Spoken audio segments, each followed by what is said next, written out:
오늘 설교 제목을 보고 좀 의아하게 생각하실 분들 계시는지 모르겠습니다. 죽을 뻔했다가 살아난 사람은 다르게 산다라고 하면 이해가 될 텐데, 죽었다 살아난 사람은 다르게 산다니 그게 도대체 말이 되는 소리인가? 죽었다 살아난 사람이 세상에 어디 있는가? 그렇게 생각하실 수 있기 때문입니다. 우리는 거의 죽음 직전까지 갔다가 기적적으로 살아난 사람이 이전과 완전히 다른 삶을 살게 되었다는 이야기를 종종 듣습니다. 그 대표적인 예가 영화로도 잘 알려진 비행기 조종사 체슬리 설렌버거라는 사람의 이야기입니다. 설리라고 이름을 줄여서 말했는데요, 2009년 뉴욕에서 실제로 있었던 사건입니다. 그가 조종하던 비행기가 이륙 직후 새떼와 충돌하면서 양쪽 엔진이 모두 멈추는 일이 발생했습니다. 수많은 승객을 태운 채 그대로 땅에 추락할 수밖에 없는 그런 상황에서 그는 그 뉴욕의 허드슨 강에 비상 착륙하는 결단을 내립니다. 성공할 가능성은 매우 낮았지만 그러나 다른 선택의 여지가 없었기에 그는 그 결정을 내렸고, 기적적으로 탑승자 155명 전원이 살아남았습니다. 그는 나중에 이렇게 말했습니다. 나는 매일이 하루하루가 선물처럼 느껴진다. 그날 이후로 나는 이전과 같은 방식으로 살 수 없다. 죽음의 문턱까지 다녀온 후 삶을 바라보는 시선과 또 가치관이 완전히 바뀐 것입니다. 설리뿐 아니라 그 비행기 안에 타고 있던 모든 사람들 역시 정도의 차이는 있을지라도 설리만큼 생생하게 그 죽음의 현장을 목격했던 것은 아니었기 때문에 그 정도는 아닐지라도 비슷한 변화를 경험했을 것입니다. 사랑하는 성도 여러분, 이처럼 죽음의 위기를 눈앞에서 모면하고 살아난 사람은 이전과 같은 삶을 살아갈 수 없습니다. 어쩌면 우리 중에도 그와 같은 경험을 하신 분들이 계실 수 있을 것입니다. 그렇다면 실제로 죽었다가 살아난 사람은 어떻겠습니까? 얼마나 더 완전히 달라진 삶을 살게 되겠습니까? 여전히 그런 사람이 어디 있는가? 죽었다가 다시 살아난 분은 예수님 한 분뿐 아니신가? 그렇게 생각하실지 모르겠습니다. 그러나 성경은 놀라운 말씀을 우리에게 들려줍니다. 예수님을 믿는 우리 성도들이 바로 그런 사람들이라는 것입니다. 우리는 단순히 죽을 뻔했던 사람이 아니라, 죽을 만큼 큰 질병에 걸렸던 사람이 아니라 실제로 이미 죽었던 사람이고, 죄와 사망 가운데, 죄와 허물 가운데 죽었지만 그러나 그보다 더 중요한 죽음, 그리스도와 함께 죽었고 그리고 그리스도와 함께 다시 살아난 사람들이라고 말씀합니다. 사도 바울은 골로새서 2장에서 그 사실을 이미 여러 번 말씀했습니다. 너희가 그리스도와 함께 장사되었다. 그 안에서, 그리스도와 안에서 함께 일으키심을 받았다. 하나님이 그와 함께, 그리스도와 함께 살리셨다. 세상의 초등학문에서 그리스도와 함께 죽었다. 그리고 오늘 본문에서도 같은 사실을 다시 말씀합니다. 너희가 그리스도와 함께 다시 살리심을 받았다. 너희가 죽었다. 받았으면이라고 가정법처럼 말했지만 죽었다는 것입니다. 우리 성도들은 이미 죽은 자들이라는 사실을 전제하고 말씀하는 것입니다. 그렇습니다. 이것이 바로 우리의 정체성입니다. 성도란 단순히 교회 다니는 사람이 아니라 그리스도와 함께 죽고 그리스도와 함께 살아난 사람입니다. 물론 이것은 우리가 육체적으로 죽었다가 다시 살아났다는 뜻은 아니지요. 그리스도와의 연합으로 말미암아 예수님의 죽으심이 바로 우리의 죽음이 되었고, 예수님의 부활하심이 우리의 부활이 되었다는 뜻입니다. 그래서 우리의 옛사람은 이미 십자가에 못 박혀 죽었고, 이제 우리는 부활의 새 생명으로 살아가는 사람이 되었다는 뜻입니다. 그러므로 우리의 삶이 달라지는 것은 해도 되고 안 해도 되는 선택사항이 아니라 너무나 당연한 일입니다. 죽을 뻔했다가 살아난 사람도 달라지는데, 실제로 죽었다가 살아난 사람이, 저와 여러분이 어떻게 이전과 똑같은 삶을 살아갈 수 있겠습니까? 그렇다면 그리스도와 함께 죽었다 살아난 우리는 이제 어떻게 살아야 하겠습니까? 사도 바울은 그 질문에 대해 1절에서 이렇게 대답합니다. 위의 것을 찾으라. 또 2절에서는 위의 것을 생각하고 땅의 것을 생각하지 말라고 말씀합니다. 이 말씀이 조금 추상적으로 들릴 수도 있습니다. 그러나 이것은 가끔 고개를 들어 하늘을 쳐다보며 여유를 가지고 살라는 그런 말씀은 아니죠. 또 이 세상 일을 다 버리고 살라는 뜻도 아닙니다. 가정도 직장도 다 내팽개치고 살아야 된다. 모두가 다 목사나 선교사가 되어야 된다. 그런 뜻이 아닙니다. 또한 영적인 것만 중요하고 육체적인 것은 이 세상의 일들은 무가치하다라는 그런 이원론적인 삶을 말하는 것도 아닙니다. 성경은 그렇게 말씀하지 않습니다. 그렇다면 위의 것을 찾으라는 말씀은 무엇을 의미합니까? 여기서 위의 것이란 단순히 저 하늘의 어떤 공간을, 장소를 가리키는 말이 아니라 거기는 그리스도께서 하나님 우편에 앉아 계시느니라는 1절 말씀처럼 지금 하나님 보좌 우편에 앉아 다스리시는 그리스도를 중심으로 하는 하늘의 실제들, 곧 하나님 나라의 가치와 질서를 가리키는 말씀입니다. 죄악된 옛 질서에 속한 것들이 아니라 그리스도께서 십자가와 부활과 또 성령 강림을 통해 이 땅에 가지고 오신 새로운 시대의 질서, 하나님 나라의 질서를 가리키는 말입니다. 그러므로 위의 것을 찾으라는 말씀은 한마디로 우리의 왕이신 그리스도를 믿음의 눈으로 바라보고 그분의 다스리심에 순종하며 살아가라는 뜻입니다. 좀 더 쉽게 말하면 하나님의 나라와 그의 의를 먼저 구하며 살라는 뜻입니다. 또한 이것은 위의 것은 2절에서는 위의 것을 생각하고 땅의 것을 생각하지 말라고 말씀하는데요. 이 역시도 이 세상의 죄악된 욕망과 세속적인 가치관을 따라 생각하지 말고 남들과 똑같이 생각하며 남들과 똑같은 것 추구하며 살지 말고 그리스도를 중심으로 또 하나님의 기준에 따라 생각하며 살아가라는 뜻입니다. 그래서 우리는 무슨 일을 하든지 먹든지 마시든지 무엇을 하든지 이렇게 질문합니다. 스스로에게 질문하며 살아갑니다. 이것이 정말로 하나님께 영광이 되는가? 이것이 주님을 기쁘시게 하는 일인가? 이것이 교회의 덕이 되는가? 이 말씀을 조금 더 구체적으로 적용해 보면 가정에서는 집안일이나 우리 자녀들 양육하는 일과 같은 그런 일들을 시시하게 여기며 정말 하기 싫은데 억지로 마지못해 하는 것이 아니라 하나님께서 맡겨주신 귀한 사명으로 여기고 하나님의 말씀의 원리에 따라서 그 일들을 감당하는 것입니다. 남들처럼 자녀들 막 성공시키는 데 혈안이 되어 있는 것이 아니라 정말 하나님의 사람으로 키우기 위해 기도하는 것입니다. 직장에서는 단순히 돈이나 출세를 위해 일하는 것이 아니라 사장님 눈치 보면서 슬슬 요령 피우며 일하는 것이 아니라 하나님 앞에서 정직하고 신실하게 성실하게 하나님의 영광을 위해 일하는 것입니다. 사람들을 대할 때도 내 기분이나 감정, 내 유익을 먼저 앞세우고 구하는 것이 아니라 그 사람, 다른 사람들의 유익을, 참된 유익을 먼저 구하며 예수 그리스도의 마음으로 그들을 대하는 것입니다.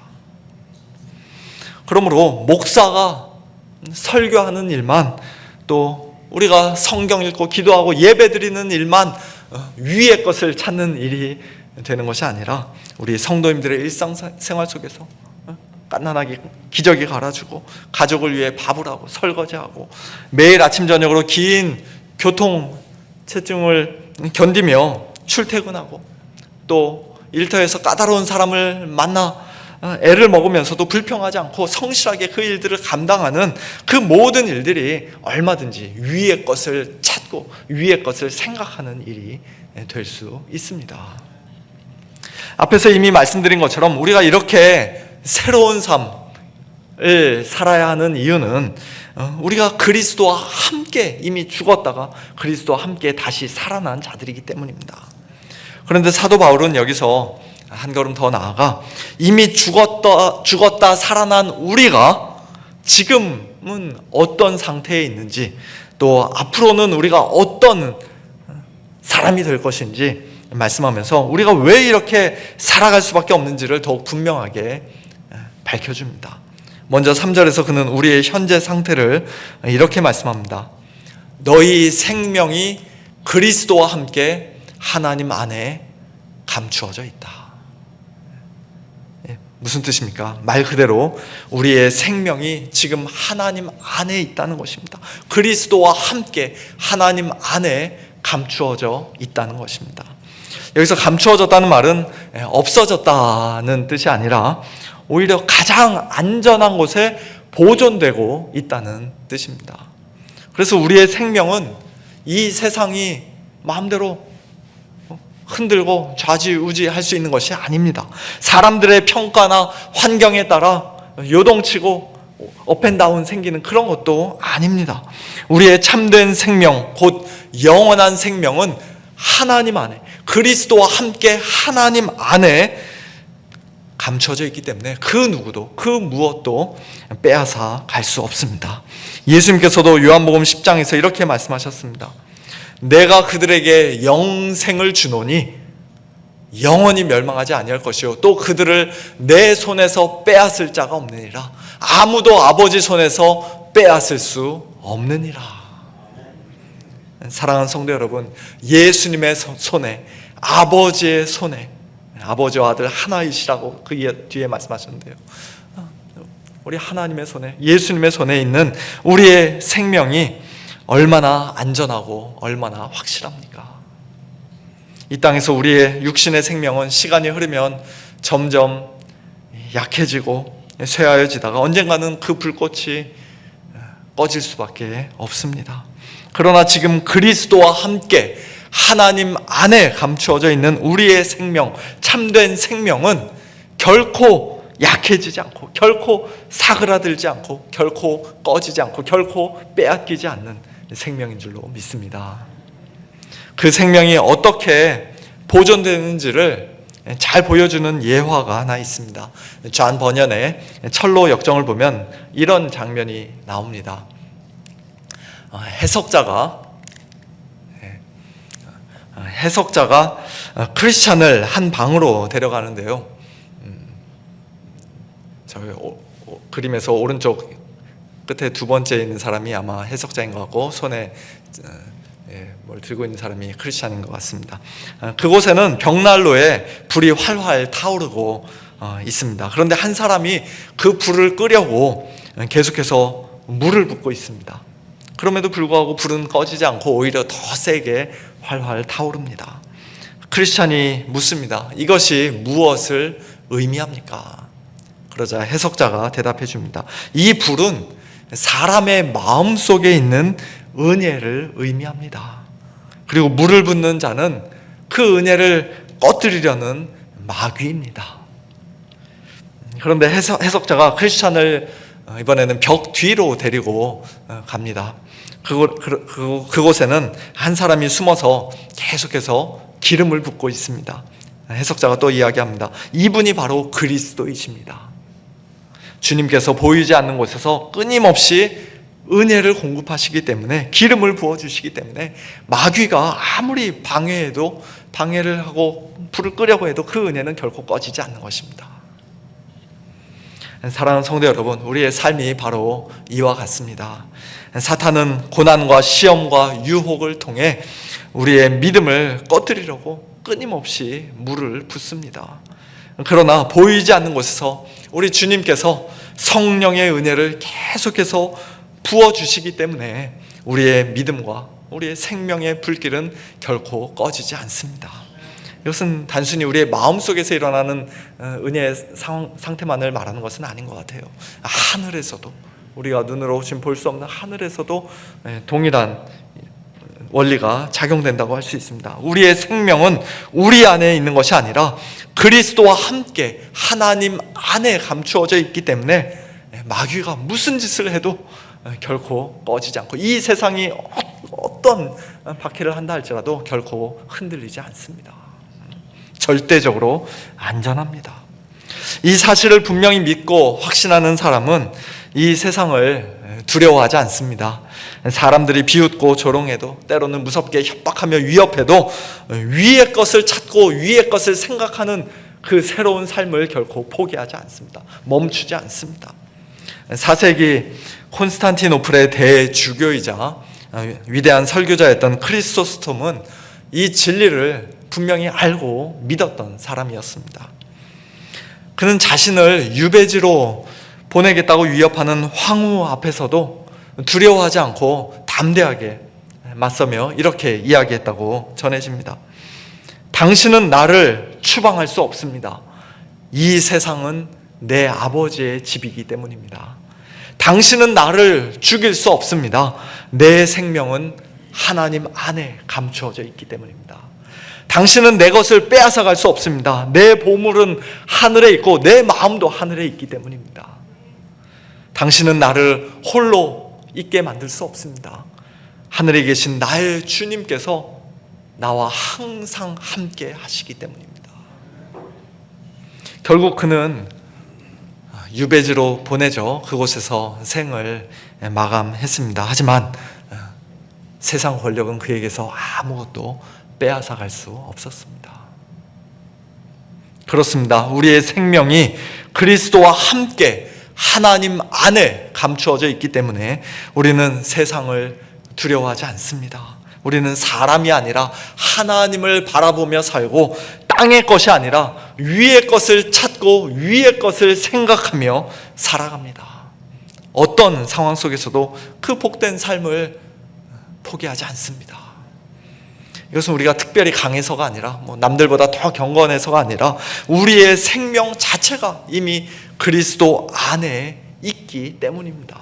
그러므로 우리가 위의 것을 찾고 위의 것을 생각하는 이 삶은 우리의 어떤 인간적인 힘과 노력으로 억지로 만들어내는 삶이 아닙니다. 율법주의나 우리가 지난 시간에 살펴봤죠. 율법주의나 신비주의나 금욕주의와 같이 사람들이 만들어낸 자의적인 종교로 만들어낸 그런 거짓 신앙의 모습을 따라가는 삶도 아닙니다. 오히려 그리스도 안에 있는 생명, 곧 부활의 생명, 하늘의 생명에서 자연스럽게 흘러나오는 삶입니다. 우리는 죄짓고 싶은 마음을 막 억지로 참아가며 억누르며 거룩하게 살려고 애쓰는 사람들이 아니라 그 생명에 따라, 그 생명의 능력을 따라 힘입어, 그 생명의 능력을 힘입어 살아가는 사람들입니다. 세상 사람들은 이와 같은 성도들의 삶을 조금 더 이해하지 못합니다. 우리가 그들과 뭔가 좀 다르다는 것은 어렴풋이 느끼지만 그것이 무엇인지, 그렇게 살 수 있는 능력이 어디에서 나오는지 도무지 그들은 알지 못합니다. 죄의 종노릇하며 살지 않고 이 세상의 가치관을 따라 살지 않으며 달콤한 유혹과 무서운 위협 앞에서도 쉽게 굴복하지 않는 모습, 다른 사람들 같으면 당연히 슬퍼하고 절망해야 될 그런 상황에서도 오히려 기뻐하고 감사하며 찬양하는 그와 같은 모습, 그리고 도저히 용서할 수 없는 사람을 용서하고 품어주고 사랑하는 그와 같은 모습을 보면서도 그들은 그 능력과 생명력이 어디에서 나오는지 도무지 알지 못합니다. 그러나 우리는 알고 있죠. 알고 있습니다. 그것이 우리에게서 나오는 것이 아니라 하나님 보좌 우편에 계신 그리스도에게서 오는 것임을 우리는 알고 있습니다. 지금은 그 생명이 감추어져 있어 우리 눈에 보이지 않지만 그리스도께서, 그리고 그리스도의 영이신 성령께서 그리스도와 연합한 우리에게, 성도들에게 그 생명의 능력을 끊임없이 공급해 주고 계십니다. 그렇다면 이 감추어진 생명은 끝까지 감추어진 채로만 남아 있겠습니까? 지금은 눈에 보이지 않지만 영원히 보이지 않는 채로 그냥 머물러 있겠습니까? 사도 바울은 그렇지 않다고 이어지는 4절에서 분명히 말씀합니다. 우리 생명이신 그리스도께서 나타나실 때 너희도 그와 함께 영광 중에 나타나리라. 여기서 사도 바울은 매우 중요한 사실을 말씀합니다. 그리스도께서 곧 우리의 생명이시라. 이것은 단순히 우리의 생명이 그리스도께 의존하고 있다는 의미가 아니라, 또는 그리스도께서 우리에게 생명을 주시는 분이라는 그런 정도의 의미가 아니라, 그리스도 자신이 우리의 참된 생명이시라는 뜻입니다. 그러므로 하늘에 계신 그리스도와 우리의 생명은 결코 분리될 수 없습니다. 우리의 생명이 그리스도와 함께 하나님 안에 감추어져 있고, 또 그리스도께서 곧 우리의 생명이시기 때문에 그리스도께서 나타나실 때, 마지막 날 재림하실 때 우리도 반드시 그와 함께 나타나게 됩니다. 이것은 막연한 희망이나 불확실한 가능성이 아니라 하나님께서 이미 확실하게 정해놓으신 분명한 약속입니다. 우리를 결코 부끄럽게 하지 않을 참되고 견고한 소망입니다. 그렇다면 이 영광이 무엇입니까? 그와 함께 나타난다고 할 때 영광 중에 나타나리라 말씀하셨는데, 영광 중에 나타난다. 영광이 무엇입니까? 성경은 그 영광이 무엇인지 우리에게 또 분명히 가르쳐 주십니다. 빌립보서 3장 21절에서는 주님께서 다시 오실 때 우리의 낮은 몸을 자기 영광의 몸의 형체와 같이 변하게 하시리라고 말씀합니다. 지금 우리의 연약하고 병들고 늙어가는 이 몸이, 반드시 죽을 수밖에 없는 이 몸이 그 날에는 그리스도의 부활의 몸과 같은 영광스러운 몸으로 변화될 것입니다. 또한 고린도전서 15장에서는 이 몸이 썩을 것으로 심고 썩지 아니할 것으로 다시 살아나며, 욕된 것으로 심고 영광스러운 것으로 다시 살아나며, 약한 것으로 심고 강한 것으로 다시 살아나며, 육의 몸으로 심고 신령한 몸으로 다시 살아난다고 말씀합니다. 지금 우리는 연약함 가운데 살아갑니다. 육체적으로 연약할 뿐만 아니라 영적으로도 죄와 싸우며 살아가고, 때로는 넘어지고 실패하며 낙심하기도 합니다. 그러나 그날에는 더 이상 죄와 싸우지 않을 것입니다. 더 이상 연약함에 끌려다니지 않을 것입니다. 더 이상 눈물과 고통과 질병과 죽음도 없을 것입니다. 우리 마음속에 미움과 갈등과 죄책감도 없을 것입니다. 완전히 새로워진 모습으로 우리 주님과 같이 가장 거룩하고 영광스러운 모습으로 나타나게 될 것입니다. 그리고 무엇보다 중요한 것은 우리가 그리스도와 함께 나타난다는 사실입니다. 새하늘과 새 땅, 새 예루살렘에서 예수 그리스도의 영광이 찬란히 드러날 때 우리도 그 영광에 참여하게 됩니다. 지금은 세상이 우리를 알아보지 못하고 우리의 가치를 인정하지 않지만, 그날에는 하나님께서 친히 우리를 드러내시고 존귀하게 하실 것입니다. 그러므로 우리는 지금 보이는 모습으로 우리 자신을 판단하지 않습니다. 현재의 형편이나 경제적인 수준, 또 사람들의 평가로 우리의 가치를 결정하지 않습니다. 남들이 우리를 알아주지 않는다고 해서 낙심하지도 않습니다. 세상의 방식으로 우리 자신을 증명하려고 애쓰지도 않습니다. 지금 겉으로 드러나 보이는 우리의 모습이 전부가 아니기 때문입니다. 우리의 참된 생명은 아직 완전히 드러나지 않았습니다. 우리의 생명은 지금 이 상태, 이 땅에서의 이 모습으로 끝나버리는 생명이 아니라 그리스도께서 나타나실 때 비로소 영광 중에 완성되고 찬란하게 나타날 생명입니다. 이제 말씀을 맺겠습니다. 사랑하는 성도 여러분, 과거에도 현재에도 그리고 장래에도, 장차 마지막 날에도 우리 성도들의 가장 중요한 정체성은 그리스도와 함께, 곧 우리가 그리스도와 연합한 자라는 사실입니다. 우리는 과거에 이미 그리스도와 함께 십자가에 못 박혀 죽었고 그리스도와 함께 다시 살리심을 받은 자들입니다. 또한 지금 현재 우리의 생명은 하늘에 계신 그리스도와 함께 하나님 안에 감추어져 있습니다. 그리고 장차 우리의 생명이신 그리스도께서 다시 오실 때 우리도 그와 함께 영광 중에 나타나고 영광스러운 부활의 몸을 입게 될 것입니다. 이 복된 소식을 우리가 참으로 믿는다면, 참되게 믿는다면 우리가 이 땅에서 어떻게 살아가야 할지는 너무나도 분명합니다.